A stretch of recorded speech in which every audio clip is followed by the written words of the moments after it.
In the Badlands, things began to move at twilight as the dark swallows light and sound. I've never been a person who's scared of shadows or over-encumbered by that imagination and superstition that inflict others. I have never overfed my imagination with the fanciful or entertaining horror stories that seem attractive to others.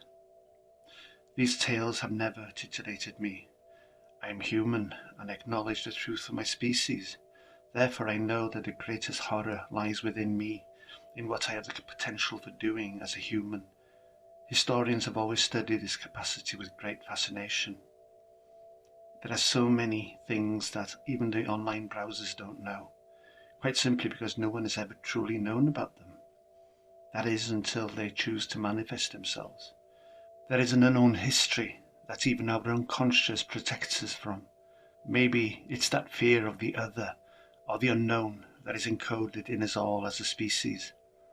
Because of our aggressive and frequently warlike nature, I suppose that the most obvious is the potential for evil that lies deep within us all, but is reachable when circumstances release it. I acknowledge the fragility that lies within us all, that uncertainty that can be triggered to rise to the immediate surface by the unexpected. The conscious mind can distort our perception whether we like it or not, but at least we do have the capacity to rationalize and make sense of it. To a degree at least. Now, however, I'm beginning to suspect that may well be a knowledge of terror that the unconscious chooses to hide from us. So, I have decided to record this story in daylight, because I no longer trust what might inhabit the shadows in too close proximity that I now know exist. I'm an islander and I've lived at least half my life here. I've never wandered too far away, other than when the urge to live among the mountains was overwhelming. I used to be a serious climber of vertical and challenging cliffs, and in a sense know about the terror of being in situations 4 or 5 times when I ran out of energy at the wrong time and was never more than 30 seconds away from death. Situations in a very real world, and I can now rationalize these to be moments where my character proved to be real and worthy of being acknowledged. Panic would have meant certain death. Somehow, I found that cold objectivity necessary that pushed away that terror and created a route to safety. It was either I do something or I didn't. I discovered that I had that wherewithal, the character, that trusted those last iotas of fading energy and used them wisely in those fading seconds. Had I not, then I would not be here to share with you this latest event that is far removed from that stark and immediate reality.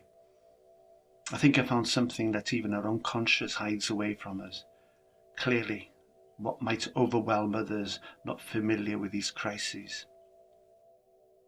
I am well aware of the island's history and been fascinated by it for a great many years, and have never thought more of it other than stories corrupted by the many centuries, millennia even, that separate us from a lost reality, that our mind's defences recognise without being able to define. I'm Tom, by the way, and like I say, I've lived on and off the island all my life, and I thought that I knew most of those stories, enough to dismiss them to the realms of fancy. But as one politician once said, there are in fact many unknown unknowns, and as I discovered to my horror, the island is not exempt. Even in those familiar spaces in which I have always felt safe, there are liminal spaces that are far closer than I could ever have imagined. I speak of those spaces between spaces, those places where another space and time are very close, and seem to have a will of their own. Maybe some not completed events strive to break through into our own for some unfathomable reason. The universe is full of unknown physics, therefore never investigated or tested. It would be foolish to believe that all we have and we can see is all there is. In a distant past, people would have known about these liminal spaces so close to ours and painted them in superstition to protect themselves by forgetting. Or even more obviously, by simply avoiding places where the walls between us and elsewhere are at their most fragile. I have travelled far and wide around and about the island, and have occasionally felt uncertain. I humour myself by simply saying that maybe they are heavily invested in the magic of the Druids, and maybe the uncertainty I feel is just my accidental passing through their ancient groves that have held on to memories of appalling events still invested in them by harrowing acts. No one really knows anything about that time because it is beyond recording in stories. No one knows anything about the real life during the time of the Druids. All knowledge and understanding is fabricated and is nothing more than deluded, romanticised fiction. This is where the unknown unknowns exist, and we only know them by the uncertainty we choose to dismiss when we pass through them. This is my story of when I not only passed through such a space, but stayed there to be terrified almost beyond reason. Clearly we escaped, and that has left me with a terrible dilemma of what I do next. No one would believe us as they might have in the past, yet the danger that we encountered still exists, surely waiting for someone else to meet it. Like I said, my name is Tom, and we are my two friends, and I will mask their true identities for now, probably forever. Anyway, I was with Shari and Van. That's vague enough. They were both lifelong friends, independent of spirit and more interested in adventure than ambitious in work. Both could have been professional in some capacity or other, but were never attracted that way. Van was without doubt the best motorbike mechanic on the island, and content to work out of his small shared workshop, drinking gallons of tea and rolling his own cigarette while shooting the breeze. He earned enough to sustain what might have appeared from the outside as being a stoical lifestyle, but he always gave the impression that that was enough for him. Shari was a supervisor in a hospital kitchen, responsible for organising and cooking food for more than 500 people a day, on varied health-related diets. She was good at organising, but left that in the workplace when she went home. She was warm and funny and popular in her work environment. Anyway, we were all pretty smart and been through all the connotations and come out the other side much stronger and committed to each other. At 5'10", Van was dark-haired with a wide Celtic face and was almost as broad as he was tall from the distance, and even more intimidating close up, should he be foolish enough as to decide to challenge his quiet nature. Shari was a few inches taller, with long blonde hair around the broad, strong shoulders of a swimmer, and physically attractive in her dismissive way. Apart from being committed to each other, what united us all was our open humour and laughter, which, I suppose, was why we preferred to be outsiders to what family and friends thought we should be achieving in life. We didn't care. I'm an alleged 6 foot tall. I always wanted to be that tall. I never thought I was until I had an operation and the pre-op nurse said I was. I hang on to that, even though it might well be an error on the part of the nurse. I work for the Water Board as an analyst and problem solver in treatment works. I enjoy the work because it meant that most of the time I was outside or lost in writing computer programs that always seemed to make me unpopular with engineers whose failures I investigated. Easter weekend, and happily we were all free at the same time for once in a long while, and Van decided that we should go camping in the woodland on an abandoned farm. It was abandoned by his family a long while ago, and was still somehow vaguely theirs, although they no longer farmed. Why it had been left to go to rack and ruin was never explained, but now I know, at least I think I do. Our plans for Saturday evening were nothing momentous really, just basic camping gear, 2 tents, sourdough bread ready to cook on the fire in a Dutch oven, butter and a beef stew Shari had made, worth waiting for, that we'd cook over the campfire, which is something we hadn't done together in too long a while. We used to be raucous and noisy with our biker friends, but eventually decided we really didn't want to maintain the lifestyle they still pursued. Comparatively speaking, we were sophisticated, simply because we'd bring bottles of ale with us mostly, and had long ago lost any desire to watch people crush empty beer cans on their foreheads. I think it's called growing up. It was still the sort of thing that brought us back together to carry on conversations that had been laid aside temporarily as we returned to the world of work and responsibilities. Even in the silent moments we communicated our friendship and affection for each other. We were growing old and wished to have coherent memories to share in our dotage, still a fair distance away. Van's abandoned family farm is just to the north of the centre of the island and still retained some of the woodland that had once covered the entire island a few thousand years ago. Van reckoned that it must have once been part of the Badlands, as it was once called, but no one remembers any of that these days. Sadly, the art of sharing and remembering local stories is now lost to almost all the island's communities. Hood had its massive Sherwood forest into which people once escaped the law. Maybe they still do. Here on the island, the Badlands is where those escaping the law used to end up. In its heyday, a few centuries ago, if you escaped to the Badlands, no officer of the law would even think about pursuing you. I think that excuse given was because the Badlands were large and really not worth the bother of time and money. Also, it was once a place where you could be easily ambushed if you did decide to pursue a wrongdoer that far. Whatever its history or reputation, it's no longer known, just like the Druids and their practices.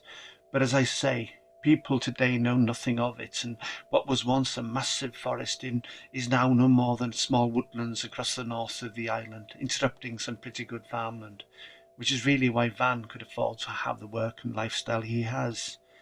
The land is perpetually leased out, and the maintenance of fences and grazing falls on the leaseholder. It's not a lot of money really, but he does use it wisely.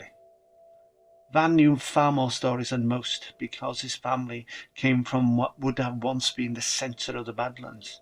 Like I say, most legends and the odd romantic dark rumour. He brought us to a beautiful grove in the middle of what was left of the woodland on his land, no more than a few hundred yards from the old dilapidated farm buildings. When he was younger, he'd talk about doing it up. Never did, though. Life kept getting in the way, and of course a general lack of the amount of money required to get that project off the ground. It was an ideal spot for our small tents, and there was plenty of dry wood strewn about the place to make a fire that should last us through the night into Easter Sunday, and a small stream that issued from the earth somewhere among the trees behind us, and flowed not very far away. It was sweet water and made for a great cup of tea, even though Shari occasionally mentioned that we should at least follow it upstream once in a while to check if there was some dead maggot-ridden sheep face planted in it. After setting up camp and getting the fire going well enough to bake bread in a Dutch oven and a stew, we were soon settled down with our cracked bowls of food and sophisticated beer. The days of getting blind drunk and falling about the place were long over, but we weren't above the odd wacky-backy.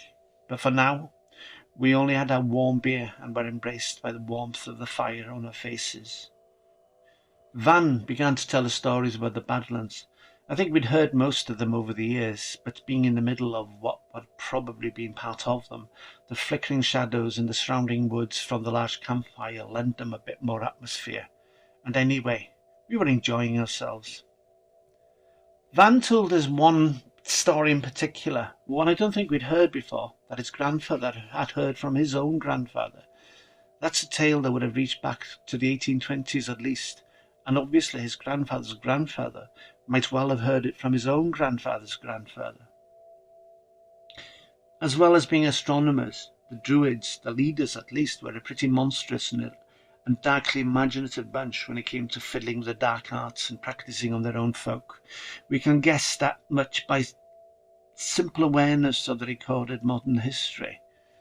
It's a surmise more than anything, I suppose, but if what people have been doing to each other over the past 100 years was an example, then it wasn't daft to think that the Druids or some evil offshoots hadn't been equally dismissive of human suffering in their own experiments. It was just a legend in the family, he said. A legend within living memory for him, maybe, and he was the last generation in that line. The story was an odd version of the usual legend of a harbinger of doom, and turned up now and then without a discernible reason.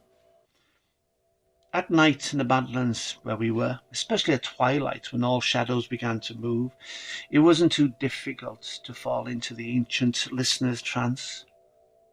My grandfather said that she once saw the whatever it was and admitted that inside her head she had been running away from it from the moment of first sight.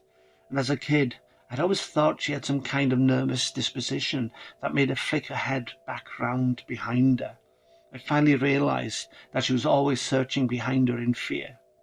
My grandma was scared of something, and my parents said I should never ask about it. I sort of knew what she meant. Heads, I said, as per our habit around campfires, and tossed a few logs and pieces of wood on the fire. The little grove was lit up by an explosion of embers and light, and as I glanced beyond our little camp into the shadows, they seemed to pull away from the light. The fire had needed more fuel, but now I realised I had done it because listening to Van's tale made me feel as too many shadows had gathered round and about us to listen or to watch. I didn't really like that thought. Sometimes uncertainty and vulnerability doesn't creep up on you. Sometimes it's a cold, clammy hand sliding roughly down your back. I shook it away. I noticed that Shari was looking at me with an odd look in her eyes. She mouthed 2 words. You too? I gave her a wink, and that I hope was more reassuring to her than it was for me. I pulled close to the fire to see if it would burn away the deep and focused coldness I had gradually been feeling grow over me the past few minutes. Van looked up from the fire and hadn't seemed to have noticed the look between Shari and I. Still, he did look out into the shadows behind the fire. He looked disturbed for a brief moment and then drew back in.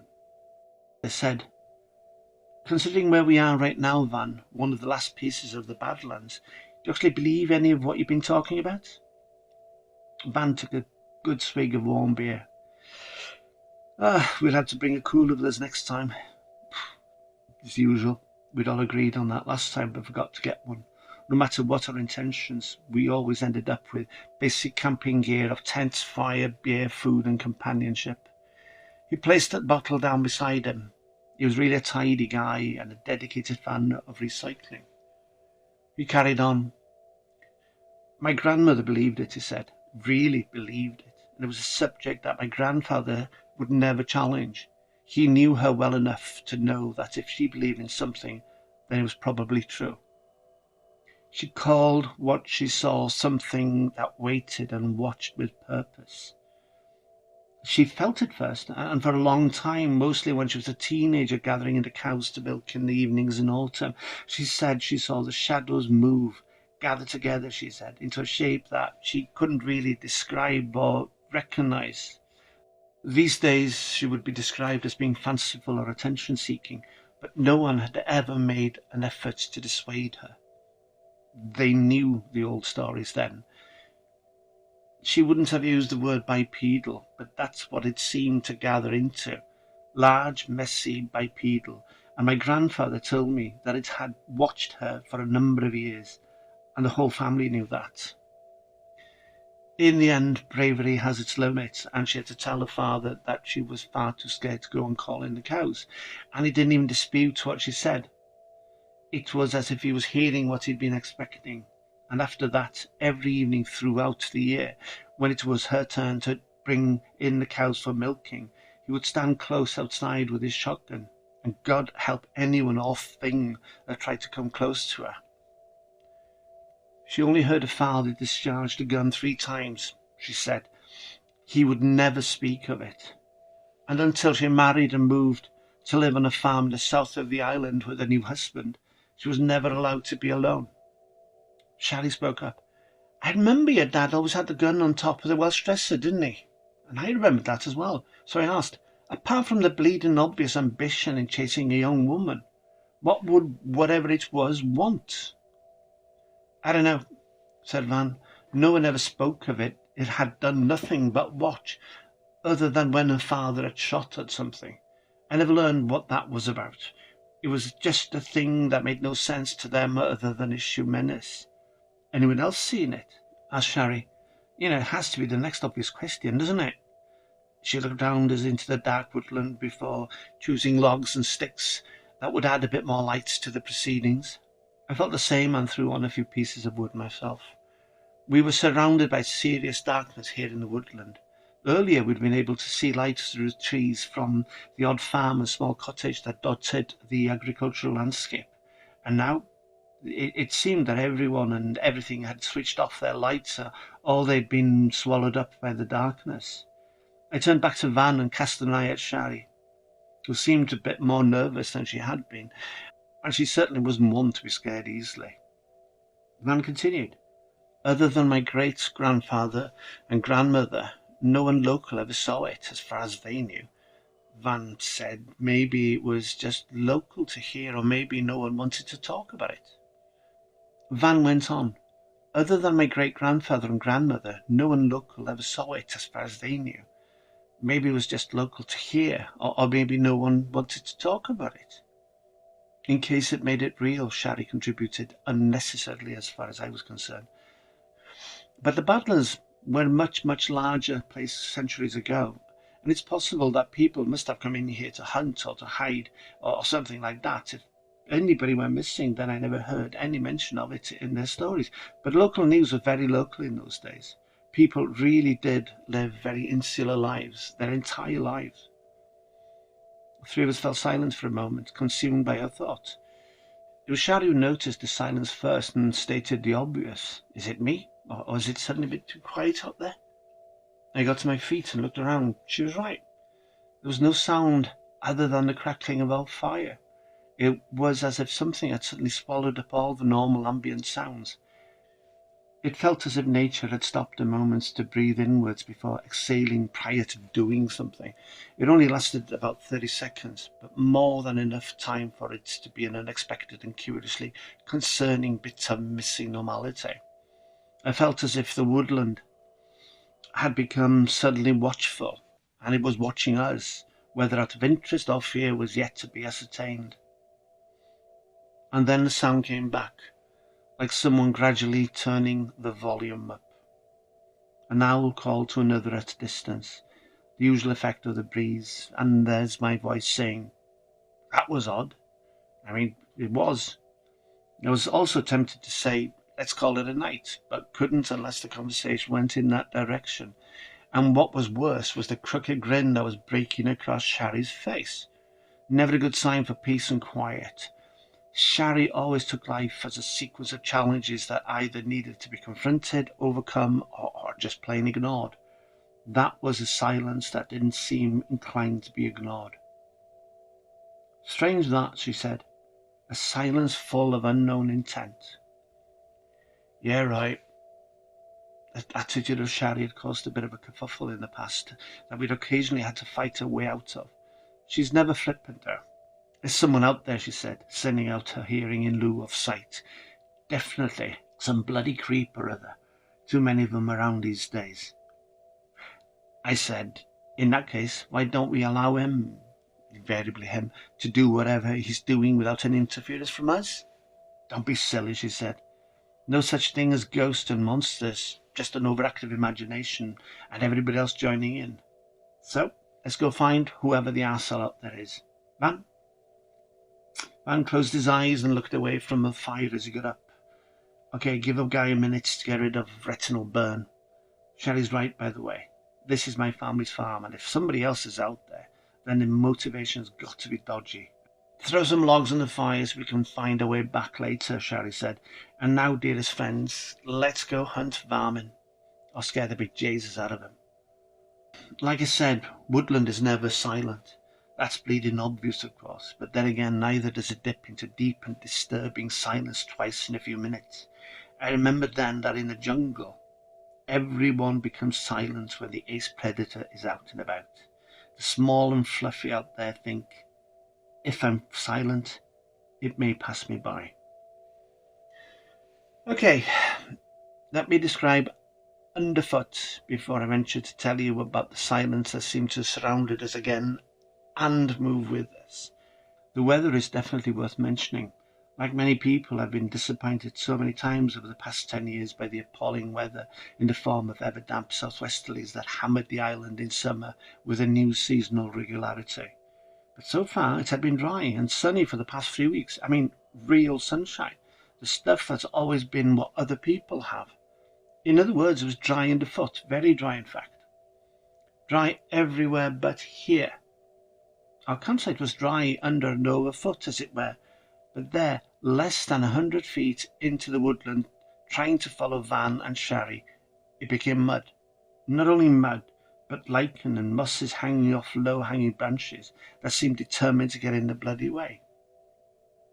"This is strange," said Van, who knew his own land better than anyone alive these days.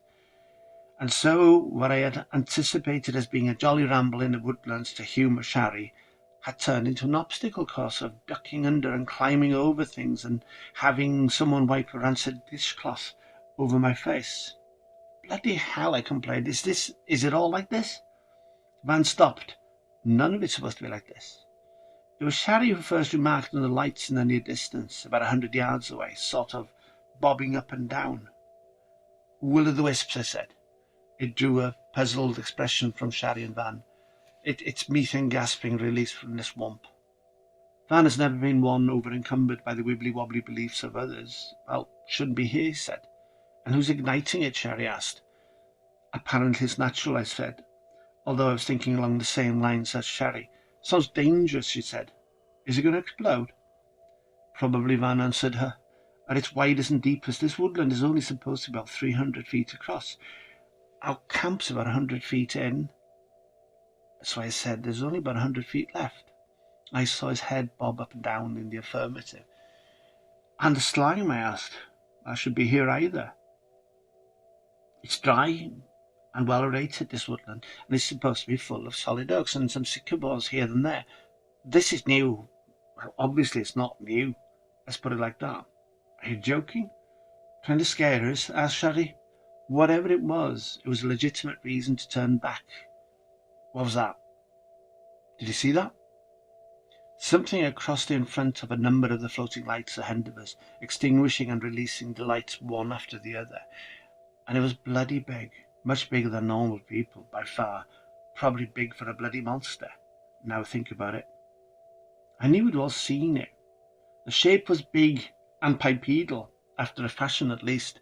It hadn't moved, perambulate as much as lumber forward with all the grace of a morbidly obese gorilla leaning forward. And the putrid stench of rotting materials was now becoming a distraction in addition to the constant facial assault by slimy stuff hanging off the trees. "This is primeval," I ventured. "This is Okefenokee shit. Leave your shoes in this crap long enough and they'll start walking on their own. Right, let's get out of here. Start this for a game of soldiers and swamp monsters." An immediate consensus was reached, and we turned about and began picking up speed, dodging and weaving through the miasma of mud, sucking at our boots and around twisted obstacle trees. Maybe it was panic, but I could have sworn that what had been a messy but doable route back had become even messier and confusing. Taking up the rear guard, I kept turning round now and then, just like Van's grandmother, and it was immediately apparent to me that what had initially been moving across the light was now moving away from them. That is, it was coming our way. "We're being followed," I said, not really able to keep the panic from my voice. The sound of breaking branches suggested that it was moving at speed. I urged my friends to keep moving, and I felt the panic, as we all did, deep and primordial.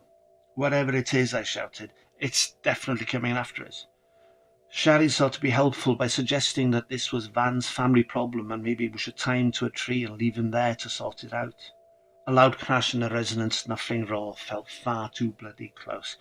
"Run!" I shouted. "It's coming right at us." I could see it now, albeit in definition against the lights of the background. It was massive, tall and wide, and it sent out a sense of what it wanted to do to us from the distance. Bastard druids, I thought. It sounded like a tree being smashed into smithereens. Smart people know that the best fight is the one avoided. Only idiots think otherwise. That got us motivated, if we weren't already highly motivated. I was even ignoring being slapped in the face by all the rotting debris hanging from the trees. "Hang on," I called out. "Is this where your grandmother used to live as a child?" "Yes," came a breathless reply. "Then why the hell did you bring us in here then?" I never thought." "Bloody hell," I said. How many horror stories carried that line to underscore a collective stupidity? And then I heard the animal sound that terrified me at a surface level, and even worse at an unconscious level. And at that moment of ultimate panic, Van fell over, face planting into what I now regarded as primeval soup. "Shari, let out a loud squeal, and then she fell on top of him. "Get up!" I screamed at them both as I pulled Shari up and Van got to his feet. By then, that small hiatus in our mad rush, we could clearly hear its rasping breath interspersed among smashing of trees and all that bloody stuff, too ruddy close. Heaven only knew what it wanted with us, but it couldn't have been good, I can guarantee you that. "There!" Shari shouted, "the campfire!" And we chased towards it. I knew it would offer us absolutely no security against what was chasing us, but it did at least mean that we were almost out of this impossible forest. "Bastard Druids!" I shouted again. "What?" cried Van. "Bloody Druids and their bloody monsters!" I shouted back as we burst out into our small camp. Truth be told, not really any safer than we were wading through that soup. "I need my car keys!" I shouted, almost stopping. "Sod the keys!" Shari shouted. "You stop if you want to. I'm bloody well not." Wise counsel indeed, I thought, as we pulled up to the fire, and then whatever it was following us smashed out in parallel to us, throwing wood shrapnel at us. Bloody hell, I screamed like the wuss. I realised I was in the face of a primeval druid-released monster for some adjacent hell. Its momentum carried it right past us, seemingly unable to stop. Van, ever practical Van, picked up a piece of burning wood as it rushed past us and careered into a tree and fell on its face with an almighty roar. I never want to die in a hospital, seen it too bloody often, but such a demise would be complete luxury compared to what this bloody thing might soon be doing to us. We froze, all of us, and just stared in complete disbelief at what was rising up before us. It was 8, 9, probably 10 feet tall, of dirty matted dark fur covering a frame of unimaginable size and strength. Its arms were almost to its knees, and the hands were more talons than fingers. Clearly, it was not a time for thinking too much, because paralysis and a horrible uncertain death lay that way. That's a watcher. That's what a watcher looks like. My eyes must have been out on cartoon stalks, and I wasn't the only one. I heard a loud intake of breath from Shari, and I think the only one of us moving was Van. This was the unexpected in spades. It was no way human, definitely a creature of some sort, and a pretty terrifying one, as well as covered in dirty matted hair. I say it was about 10 feet tall, but shadows always tend to expand. Along with its appalling, crashing presence, it brought its unique fragrance of primeval decay. Its head was massive and almost out of proportion to its body, despite that being equally massive and muscular. It was more like the head of a gigantic bat, with large ears erect on its head and a predatory muzzle with fangs overlapping the lips, and it was slavering breathlessly in its ferocious excitement and anticipation. There could be no reasoning with this beast. Shock can slow down even the most rapid events, like in a car crash. It was still in the process of regaining its balance when Van threw his torch at it, and I followed suit. What had previously been a wonderful and characterful warm oasis earlier was now a potential saviour. I knew I was suffering severe burns as I reached into the fire 4 or 5 times and threw whatever flaming portion of wood to hand at its face. I ignored the pain because I knew that the simple pleasure of suffering these burns would be a luxury compared to what might happen next if we didn't keep it off balance enough to try to escape. Everyone joined in, and we should all be congratulated for our accuracy as the beast stumbled backward temporarily with some portions of its fur now on fire. And while it was preoccupied with its own condition, we focused entirely on our own. Led by a howling Shari, we rushed past the bastard thing that was more on fire than not. A huge claw-like hand reached out in its panic and grabbed Shari by her ankle, and she nearly went down. I adjusted my panicked run and managed to kick it flush in the face with my steel-toe capped biker boots with as much malign intent as I could muster, and I felt grateful to hear something crunch. "Good, you bastard." I carried on kicking, and Van jumped down on its flailing arm, which elicited a howl of agony. Shari was up and angry. She exhaled a foul epithet and kicked it fully in the groin, at which even it, a gargantuan monster, God knows from where, had to surrender to his unanticipated agonies. Kicked in the head aflame, and now with its groin region physically aflame, it was clear that our burns were now merely unnecessary distractions to its suffering. I could see that for Shari this wasn't enough of revenge, and she was lining up for another good kick when I pushed her in the back and shouted, "Let's not waste our good fortune." "That'll bloody learn you, you foul-smelling barbecue bait," she called. She spat out a few more venomous words at it, and then we were all in full flight again. We ran through the now once again familiar species of trees and left the primeval forest a long way behind us. We only stopped when we fell into the farmyard all too sudden. When I fell to the ground in exhaustion and Shari was bent double and splashing the contents of the evening's forgotten celebration, Van had picked up a large rusting scythe and marched to the edge of the farmyard, looking out across the field into the woodland, and stood there like our sentinel. In a few minutes we felt reasonably well enough to join him. He pointed to the tree line before us, and we could all make out the large shadow we could now regard as being almost comedic as it continued to smoulder and stare viciously at us. Shari, never one to let any slight go unpunished, stepped forward and was probably in pre-rant mode. Van stretched out his arm to hold her. "Let's not push our luck," he said. The creature stayed where it was there for a few more seconds, and then it faded from view. I mean, it literally faded.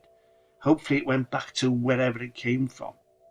We all ended up spending hours in accident and emergency in the local hospital with a lame explanation that a fire had got out of control on his farm and we had to act to stop the house burning down.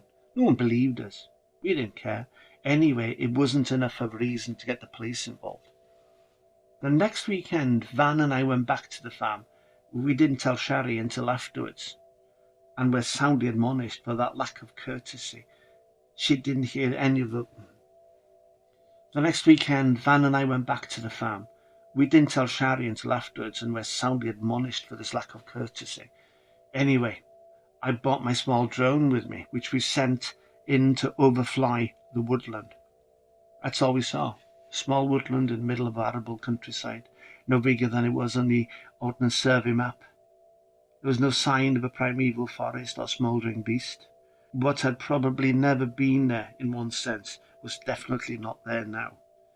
Afterwards, in his garage, Van gave me a brief lecture on putative liminal spaces he'd read about in the past week. Apparently, allegedly, fantastically, it was a space that existed either in the same space, distanced by a few degrees from ours, or a fragile weakness in time and space in which someone had found out how to make a doorway they forgot to close properly. Bloody druids, eh? Never trust a bloody druid, I say.